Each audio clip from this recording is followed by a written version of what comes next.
రాహుల్ గాంధీ మీద అస్సాంలో కేసు పెట్టారు. అస్సాంలో బీజేపీ గవర్నమెంట్ ఉంది కాబట్టి, మన తెలంగాణలో మన గవర్నమెంట్ ఉంది కాబట్టి హోంమంత్రి అమిత్ షా మీదన, ఆర్ఎస్ఎస్ చీఫ్ మోహన్జీ భాగవత్ మీదన కేసులు పెట్టేయండి అన్నటువంటిది వి హనుమంతరావు కోరిక.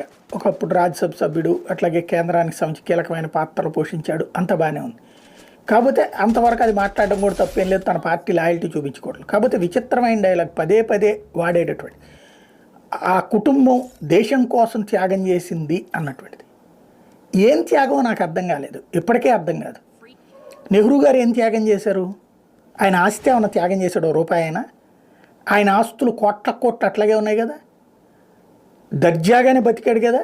సిగరెట్కి విదేశాల నుండి తెప్పించుకున్నటువంటి సిచ్యుయేషను, అలాగే బ్రిటిష్ దొరలతో కలిసి ఎంజాయ్ చేసినటువంటి వాడే కదా. అంటే స్వతంత్రానికి ముందు బ్రిటిష్ వాళ్ళతో కలిసి ఉన్నాడు, స్వతంత్రం అయ్యాక బ్రిటిష్ వాళ్ళతో కలిసి ఉన్నాడు. ఆయన సిగరెట్ ఎవరు ముట్టిస్తారు, ఆయన ఎవరు సిగరెట్ తాగుతాడు, ఇవన్నీ ఓపెన్